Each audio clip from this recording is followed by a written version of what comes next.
When you're in the interview, just remember to keep it closer to you so we don't lose your voice, okay? Great. Okay.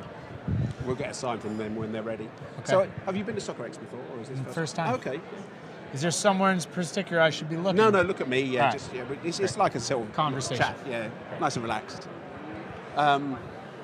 Okay. So, Mark, welcome to Soccerex. Your first time, I understand. It is my first time here. Really excited to be here. You know, the world of soccer is in one place, and I think that's really exciting. I've been contemplating coming for a number of years, and finally made it happen, and really excited that we did. And what are you expecting from Soccerex? You know, I think for us, it's an opportunity to connect with different stakeholders across the industry, right? There's owners here, there's coaches, technical directors, there's scouts, so people across all walks of soccer. We're a relatively new company, so I think for us it's about getting our brand name out there, getting some awareness, educating the public on what we do and the solutions that we offer that some of them didn't even know existed. And so I think for us it's been eye-opening, meeting a lot of people and seeing their response to what we do. You say you're a new company, but the whole world of performance data, player performances, player data, is really still relatively new in football in particular, the last, 20 years, I suppose? So it's a growing market, isn't it? For sure, yeah. I mean, you say it's relatively new in football, but in other sports it's even newer, right? We're a US-based company, so we do work with other sports.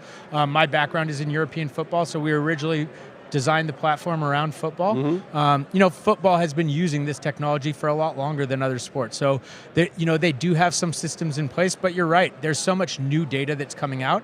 And I think for us, it's about how do you optimize all that data, right? You can spend a lot of time, a lot of money collecting all these data points, but end of the day, if you're not using it to change what you're doing on a daily basis, it's not impacting your program. So we're trying to streamline that process for teams, give them actionable insights in under a minute so they can apply the data and figure out the protocols instead of spending hours trying to find those insights themselves.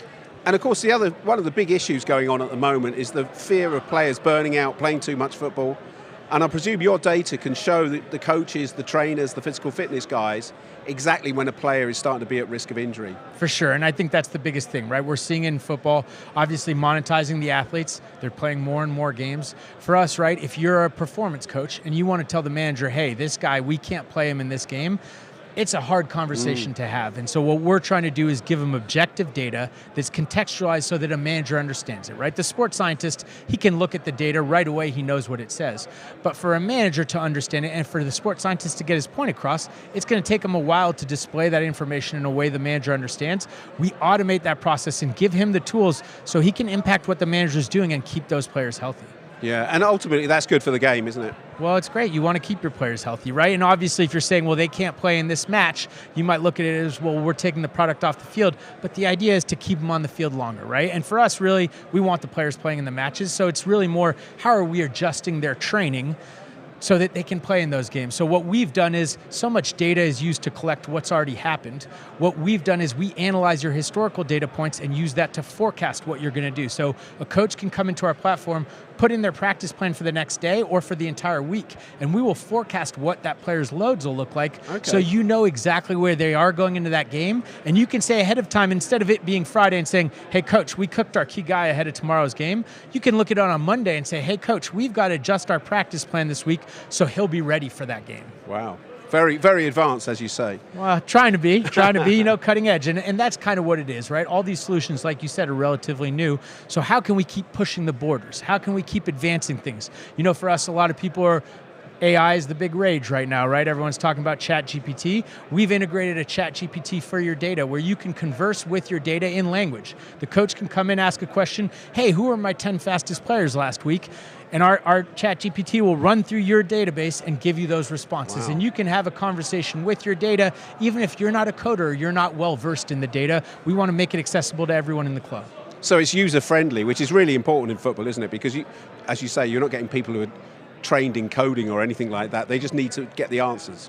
Right. I mean, again, coaches are great at coaching athletes, but they're not data scientists. They didn't, right? Let me be your data nerd and let me give you the information so that you can make the right decisions based on what we're showing you.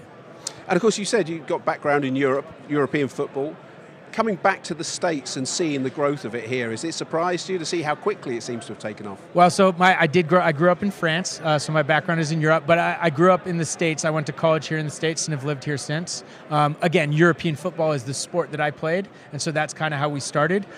For us, soccer is growing huge in the U.S. Obviously, the Club World Cup coming next year, and then the World Cup the following year, which has been great. Leo Messi's here. That's created a bunch of buzz. But for us, it's really about football is the biggest sport in the world for a reason, right? It's the greatest sport there is. And so we've used that to try to help teams across the globe. We are starting to work with European teams as well, which has been exciting for us. Obviously, that's the birthplace of the game and where it's played at the highest level. But we also see the technology getting less and less expensive over time. And so lower level clubs now have access to this data. But again, they don't have the time or the expertise to really analyze it at a detailed level. And so we can provide that for them as well. Brilliant. Mark, it's been a fascinating chat. We could go on all day, but there's plenty of Soccerex to see still. For sure. Thanks Appreciate for your time, Jared. Great to meet you. Brilliant. Cheers.